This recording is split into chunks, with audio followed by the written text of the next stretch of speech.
Hello friends, நான் தான் உங்களுடைய டான் பேசுகிறேன். அப்புறம் நான் ஊடல சொல்லியிருப்பேன், உங்கள் வீட்டில் உள்ள பேயை வந்து நான் பிடிச்சி கொடுக்கேன்ட்டு. பேய்ங்கிறது வேற ஒன்றும் இல்லைங்க, நெகட்டிவ் எனர்ஜி. அதை துரத்துறதுக்கு பாசிட்டிவ் எனர்ஜி இருந்தாலே போதும். அதுக்கு தான் நான் தியானம் பண்ணி இந்த பாட்டிலில் பாசிட்டிவ் எனர்ஜி வச்சுருக்கேன். இதுதான் காஸ்மாஸ்ன்பாங்க, காஸ்மிக் எனர்ஜின்பாங்க. இது பாசிட்டிவ் எனர்ஜி. இந்த பாட்டிலை உங்கள் வீட்டில் வச்சு திறந்தீங்கன்னா அந்த நெகட்டிவ் எனர்ஜியை நியூட்ரலைஸ் பண்ணி துரத்தி விட்டுரும். ஸோ இதை நான் ஃப்ரீயாகவே பண்ணலான்ட்டு இருக்கேன். நீங்கள் எவ்வளோக்கு எவ்வளோ கேட்குறீங்களோ உங்களுடைய தேவைக்கேற்ப அந்த பாட்டிலெல்லாம் நான் அடைச்சி நிரப்பி விட்டுலாம். நான் ஒருத்தர் வீட்டுக்கு தான் வர முடியும். இந்த பாட்டில் பல பேர் வீட்டுக்கு போகும். ஸோ நீங்கள் கமெண்ட் பண்ணுறது தான் இருக்குது. கமெண்ட் பண்ணுங்கள், லைக் பண்ணுங்கள், ஷேர் பண்ணுங்கள். சீக்கிரம் இந்த சர்வீஸை லான்ச் பண்ணுறேன். என் நம்பரை உள்ளே கொடுக்கேன். சீக்கிரம் எல்லா பேயையும் துரத்துறோம், எல்லா கெட்ட சக்திகளையும் துரத்துறோம்.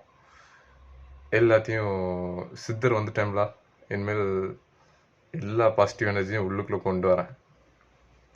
நீங்களும் பண்ணலாம். இந்த இது நல்லா தியானம் பண்ணி, ஆனால் சிங்கிளாக இருக்கும். கல்யாணம் அந்த மாதிரி எந்த விஷயத்துலையும் ஈடுபாடு இல்லாதவராக இருக்கும்.